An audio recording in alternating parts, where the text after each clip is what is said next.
Our team captured the area.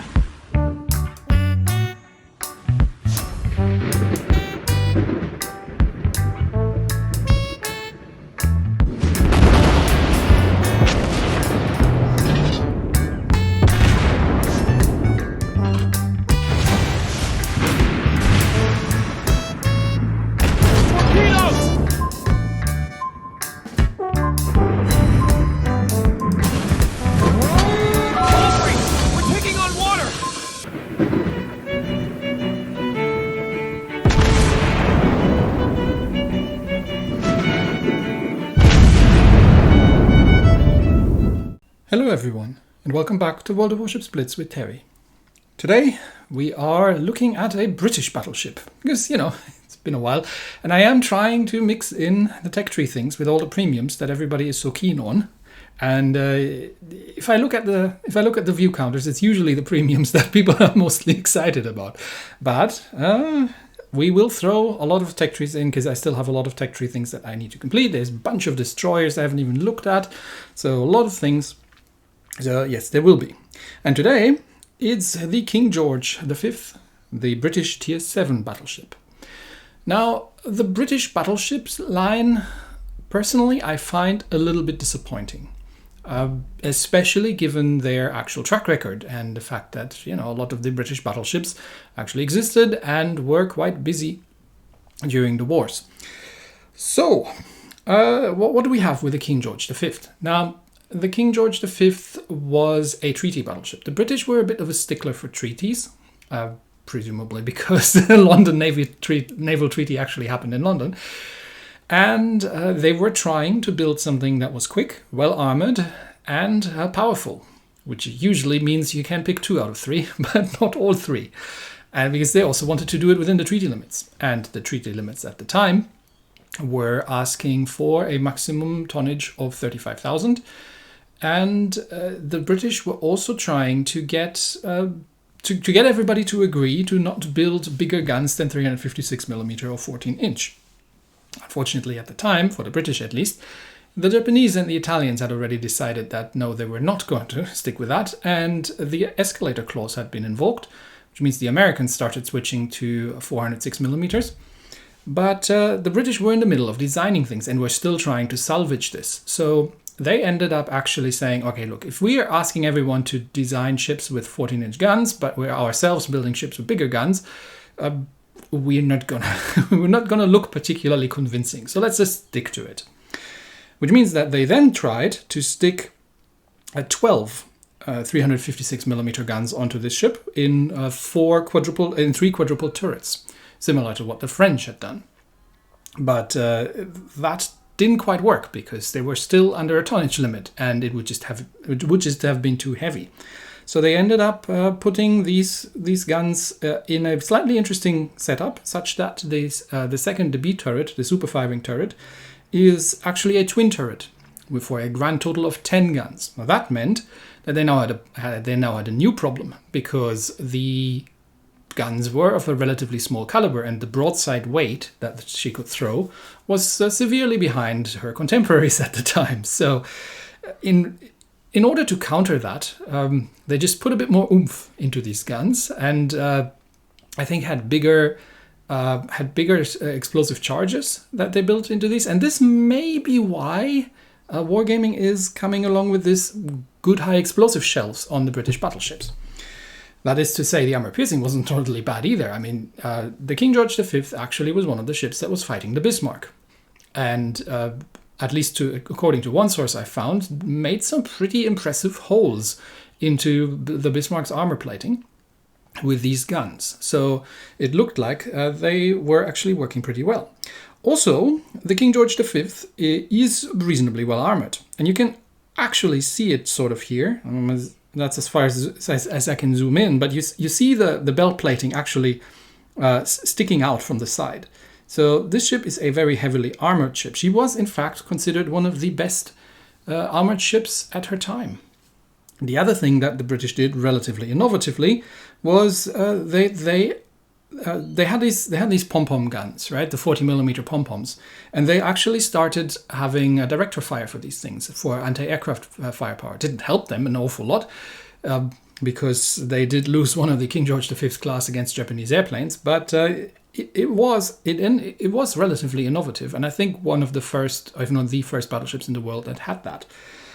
So we had in reality an actually pretty good ship within treaty limits. She was reasonably quick. She did have problems with the overly complex flash prevention because the British had slight experiences with things exploding and weren't too happy about it. So she did have a bit of problems with her rate of fire because some of these systems just jammed or malfunctioned when she was fighting the Bismarck. But overall, this wasn't a bad ship by any means. So what do we have in the game then? Well, like I said, the British battleships are, I think, drawing a bit the short straw here. Because while they were often pretty well armored, if not very well armored in reality, in game they usually have pretty terrible armor. The guns tend to err on the side of the high explosive, as in the high explosive has a better penetration and does a lot of damage at the cost of doing less damage and on the side of the armor piercing. So let's compare her to some other ships. So for example, if we look at the Nagato, the Japanese Tier 7, which is an excellent battleship, you can already see that the Nagato, at least in the numbers that we have on paper here, has better armor than the King George V. Because if you just look at the damage reduction, then that's generally kind of the stat we can roll with here. If you compare her to the Russian, to the Sinop, which I think also has 356. No, the Sinop actually has the 4 6s. Yeah, so if you look at if you compare her to that, the Sinop also is better armored and more survivable than this thing. I think the only Tier 7 battleship, and don't quote me on that, it might be an arcane one that I haven't tested, but I've looked at a couple of them, and it looks like the only one that's actually worse armored than this thing is the Lion. Now, the Lion is an extremely squishy ship, so being better armored than the Lion is not something you could print onto on a paper, frame it, and hang it over your desk, because it's not a great achievement. They're probably cruisers in Tier 7 that might be better armored than the Lion. Anyway, so she's not particularly well armored. How about the guns then? Oh, first of all, the maneuverability. The maneuverability is decent. So she does almost 28 knots base speed, and a 12-second turn time after modules isn't dreadful. The guns, like I said, you get 10 of them, and they're only 356mm, so it's lower caliber than a lot of the other things, except the French. But they have a reasonably fast reload on these things. And like I said, the HE damage is actually pretty good. So, for example, once again, if we compare that to the Nagato, and do keep in mind that the Nagato has 410mm main guns, she's almost got the same HE damage as the Nagato on these guns, with a faster reload and a higher fire chance. Now, the fire chance isn't as great as the Nelson. The Nelson, I think, has 19%. And so that is not an awful lot. But 14% is still not bad.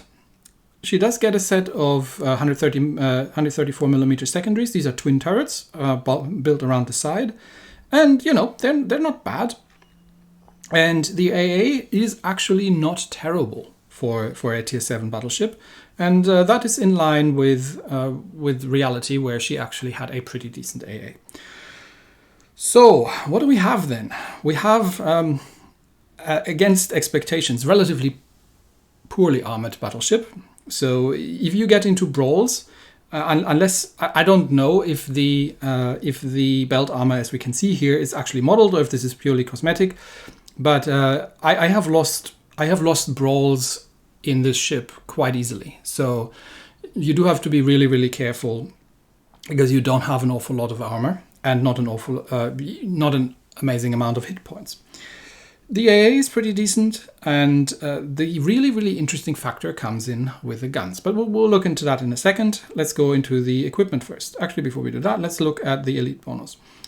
you can get more hit points, torpedo damage reduction, fire and flooding resistance. Now, do remember, this is not 7% points, it's 7%, right?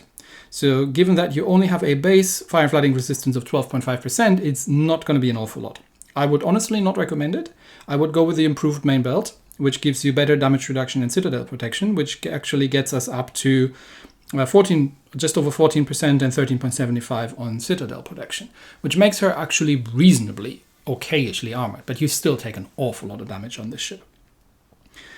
The equipment, I find that the turrets are reasonably sturdy, such that I can actually use the main battery mod too, because you do need to compensate for the fact that you have relatively low caliber and that you have British main guns, which means the HE, while it's good, is rarely going to do full penetrations against enemy ships, and the armor piercing is actually preferable in most cases if you're up against anything but destroyers, I find, because the amount of fires is not that great that you said. And the AP actually punches reasonably hard as well. But once again, these are only 356 millimeters, so they're not going to do a great amount of damage. So getting more stuff on target sounds like a good idea. And I actually have used the propulsion mod here instead of the deck protection mod, which I generally use on things that aren't American. But I've mixed it up a little bit and used the propulsion mod here. Now, ship skill-wise, you do get the rapid reloads on the British battleships. What I haven't checked is, because I really can't remember, what ship skills you would get at top tier. Nope, still just a rapid reload. Okay, so we don't have to worry about that. So if we're going to start looking at our captain, underwater protection, torpedo alert, artillery maintenance, and victorious charge, nothing surprising here. I am going with fire supremacy for an additional rapid reload, because once again, low caliber, but relatively rapid firing is the way to go. Exploit weakness does make sense because you do have a chance of setting things on fire, because although, like I said, oftentimes I tend to just stick with the armor piercing. Fully prepared, and the extinguisher is also a good choice. There is a premium version, the Duke of York, and if you want to, that thing actually gets a smokescreen. Or two, rather. So if that's something you want to do a commander share with, then you might have to, instead of taking the extinguisher, to take the Mistweaver if you want to get a little bit longer smokescreen on that thing. But yeah, that would be the King George. You can put, is that? No, that's a custom, that's a temporary camo. There's only the historical camo that you could put in, which is just really the standard set. Hit points, range, dispersion, and damage reduction. Dispersion is meh. Oftentimes, especially at range, it's not great. Might be a typical thing you get with these quadruple turrets. I don't know if that's an influencing factor here, but for today, we are just going to put the free camo on it, because this is not a premium ship, and I don't know why you would be playing this other than getting through to the Monarch or for historical reasons anyway. Right. Enough said, let's get into some battles, and I'll talk a little bit more about the details on the ammo choice, because that's really where the sort of the trick lies with the British battleships. In the first battle, we are top tier, and we're up against Independence, Caracciolo, Lyon, Fuso, Alba, Mahon, and Jervis. We are playing a base capture in Hourglass, so we'll see how that turns out. But like I said about the guns, you start out with the 356mm HE shells loaded, which is unusual for a battleship.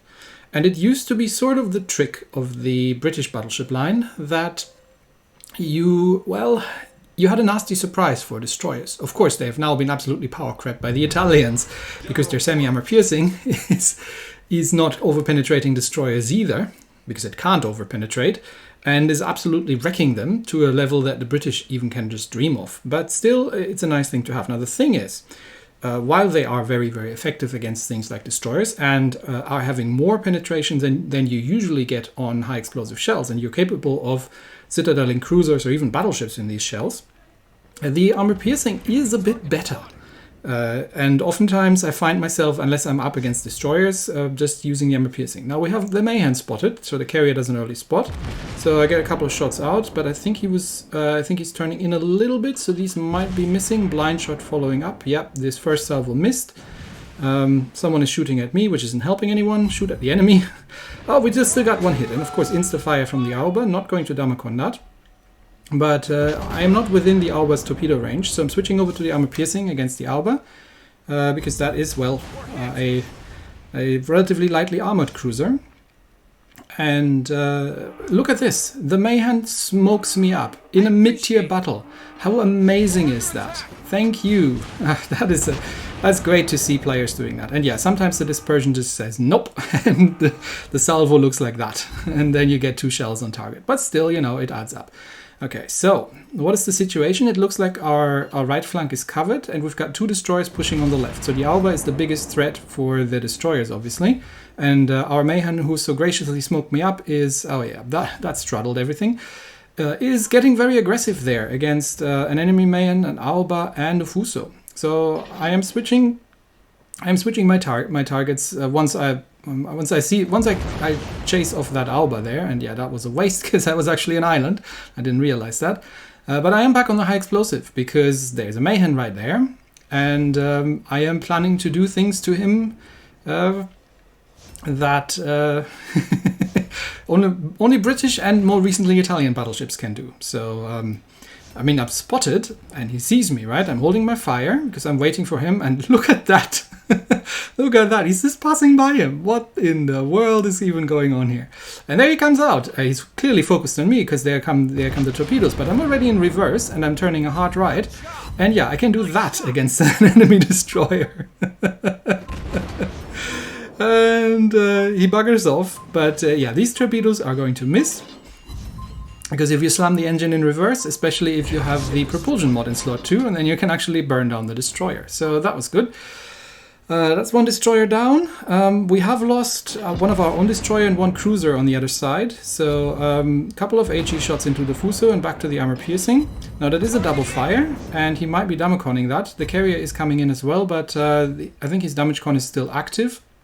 So he's on low enough hit points, and I need the AP against the Auber anyway. 5 seconds roundabout is the time when you want to use the rapid reload, and there goes the Fuso. That just leaves the Auber. Now, unfortunately, our base is about to be captured because we've just lost our carrier and battleship on the other flank. So the right flank has completely collapsed. But we do have a battleship back at base. So while I'm slapping that Auber into the next map. And that's exactly why you want to be using the armor piercing. Maybe if somebody could, you know, battleship back there, defend the base, that would be great. Okay, there are going to be Auber torpedoes in the way, but I should be able to dodge most of them. And if I take 1 or 2, that's fine, I've got enough health. Okay, that's the Auber dealt with. Now, if anybody could get it, you know, that battleship back there, or anyone else, you know, to do something about the destroyer that's currently capping our base, that would be great. Unfortunately, the team seems to be not interested, despite my frequent calling of please defend our base. So I think this is a lost battle, while we're shooting some torpedo bombers down. I think we've lost at this point, because yeah, the friendly team is not interested in winning. So, you know, we're just going to farm as much damage as we can. French battleship Lyon shots out at that thing, but I think he is in the turn, so these might actually miss. We'll see how many are coming out. There's no way we're going to countercap in time, because even though this thing does over 28 knots, we're just too far away. And there's still the carrier and the Lyon in the enemy cap, so there's no way we're going to get that sorted. I can still use my last rapid reload and just farm a little bit of damage, but yeah, that's a loss. But you've seen what the high explosive can do, and also what the armor piercing can do. So one of the difficult parts in this ship is to choose your ammunition, because the high explosive is good, but the armor piercing will do more damage. And I think we just got capped out. Yeah, we just got capped out. The armor piercing will do more damage, and obviously, even though the penetration on the HE is much higher than you usually have on HE, the AP still has better penetration at the end of the day. So it's a bit like a heavy cruiser sort of situation, where you really need to choose your ammunition. And it's kind of counterintuitive, because you are starting out with the HE, and yeah. Oh dear, oh dear, oh dear. Let's do that again, shall we? In the second game, We are once again top tier. I'm not even going to show you anything bottom tier. I don't think I got many bottom tier games, but ooh, it gets nasty if she's in a tier 8 game. You basically have to stand back and hope for the best and try to set some fires maybe. We're up against Hood, Caracciolo, Nagato, Bayern, Nuremberg, Icarus, and Gede. And we are playing again on our glass with base capture. So let's see if we're more successful this time around in preventing our flanks from falling. We are spawning right flanks, so this is where we're going to sit. And we have a destroyer with us. It's a Fubuki. It's a very good destroyer. So we'll see if we get some scouting and get some targets to shoot at. Now, like I said, if you're in a tier 8 game and you've got things with bigger guns starting to shoot at you, it can get really, really nasty. And even in tier 7, you get hit, you get shot at by things like Nagatos. It can get pretty unpleasant. But she, in a pinch, she can sort of hold her own. The one thing is that the layout is a little bit unusual. While we're watching that Fubuki run into that strategically placed island, the layout is a bit unusual in that you only have 60% of your firepower forward, because you've got 6 out of 10 guns. Yep, I know these islands are terrible, aren't they? You've only got 6 out of 10 guns pointing forwards, whereas usually you'd get 6 out of 9 guns pointing forward. But at the end of the day, it's still the same forward firepower. So since these are super firing, you can go, bow in and do things. Okay, Icarus is spotted. We've still got the HE loaded because there are 2 destroyers. Otherwise, I would have switched already. So let's get some long range shots out at the Icarus. And there's also a Bayern and the Caracciolo, so we are going to slow down. Now, at long ranges, the armor piercing can work against destroyers as well, so don't be afraid to use it. But if you're close up, you definitely want to stick to the high explosive with these shells. And yeah, you can do this. You can do some hefty things against the Icarus, but yeah, I could have saved that one because that emergency rapid reload. I did run it too early, so now you see the reload timer go up again because the Fubuki just got him.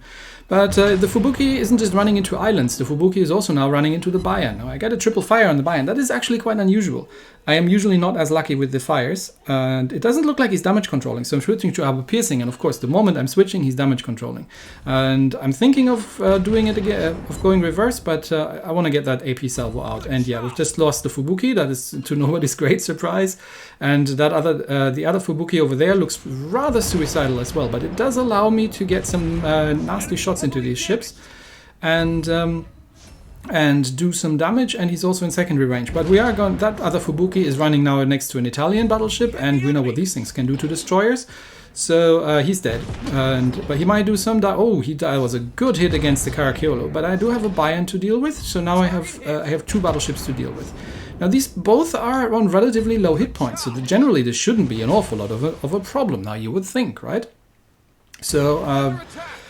First of all, we're going to go defensive. We're going to go bow in just to avoid the incoming fire. And the Bayern is keeping a distance, so I am outside the Bayern secondary range, I think, which is good where I want to be. So I'm just reversing and trying to hold this flank such that our team doesn't collapse on this side here. And just using my forward turrets to try and deal with that Bayern over there. While the Caracciolo is smoking up, so we're going to give him a bit more time. And at this distance, the AP starts to struggle. So at long distance, you may be able to use HE again, but the Bayern is coming actually towards me, so I'm sticking to the armor piercing for now.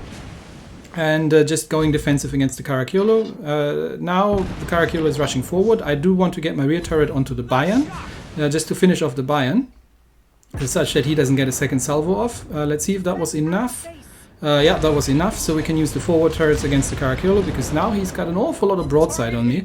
And yes, while the King George V does have this pretty neat or nice looking belt armor there, which was in reality quite thick, I don't think in game she's got the same amount of defense. And if the Caracciolo stops shooting semi-armor piercing at me and actually switches to the AP. Yeah, I'm not doing an awful lot against him, and yeah, there comes the AP, and that hurts. So he's taken out my middle turret. Now I'm not damaconing that, because that's only the twin gun turret. I've still got 8 guns on target, so I don't necessarily need to use my damage control and then be set on triple permafires by his secondaries to get my turret back, because it's only 2 guns really. I can leave it, but There comes another hefty salvo in, and yeah, this isn't looking as straightforward as you'd think. So in a broadside brawl with an enemy battleship like this, you will actually struggle. And remember, the Caracciolo came in this with and I'm using my emergency rapid reload here. The Caracciolo came into this with maybe 1/3 hit points, and I came in this with full health, and I got really lucky here not to get deleted. Because I thought I could, with the rapid reload, get the salvo off before he reloaded, but he just beat me to it. So I got extremely lucky that he didn't delete me here, and we managed to pull that off. That just leaves 2 enemy ships, and our cap is secure, and our flank is held. But yeah, and that was given that I came into this fight full hit points, and these 2 battleships were probably on 1/3 health. This could have gone a little smoother, in my opinion. I was uncomfortably close. Anyway, while we are quietly sailing towards the enemy capture circle and waiting for my team to finish this off, yeah. So the choice of ammunition is an interesting one because the HE is very good, but oftentimes the AP can be a better choice. Especially against cruisers, obviously, but also against battleships. It is not clear-cut though, right? So if the dispersion sends most of your AP shells into the belt armor of the enemy battleship, even at point-blank range, you're only doing semi-pens. Whereas if you would do also only semi-pens with the HE, but the damage output is not that different, and the HE has the chance of setting a fire. So it's a bit of a mixed bag, really. You can play it only on HE, although she doesn't have nowhere near the fire chance of the Nelson, which has, I think, 19% or something. So you can play just purely HE, and in that case, yeah, try to go for the damage over time. Try to single fire your guns maybe, and try to set fires. But I've had full salvos hitting. Of 8, 9, 10 shots and 0 fires. And there's the last enemy cruiser. Let's see if we can get a sneaky shot off at that thing, because we only got 12 seconds left. So just shots forward and see if we can snatch that kill, because they've had enough time. Yep. Sorry people, but you had enough time to actually get this thing. So having the HE loaded obviously has the advantage that if you're surprised by a destroyer, you can smack them. But the AP, especially against cruisers, can be pretty effective as well. So it's really not a clear rule of thumb, but I find myself often using the AP quite a bit more than you would initially think for something that's preloaded with HE. In general, is it a great battleship? No, not really feeling it that much. It's not terrible, but I feel like the British battleships should really have much better armor than they end up having. And I mean, this isn't the Hood, right? And the Hood was well armored, but this thing was having some seriously thick armor, not just thick armor, but also quality armor at the time. The British armor plating was of a much higher quality than what most other navies are building.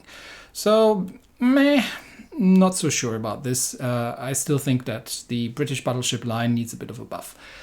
But yeah, maybe at some point I'll try out the Monarch at tier 8 just to see how that goes. But I've already looked, I think, at the Conqueror, and I wasn't particularly impressed with that thing either. So for historical reasons, yes.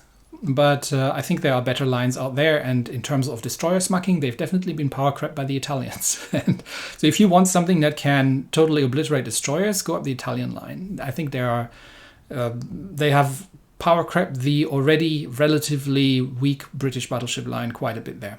Anyway, that's it for me today. Thanks everybody, and I'll see you next time. Bye bye.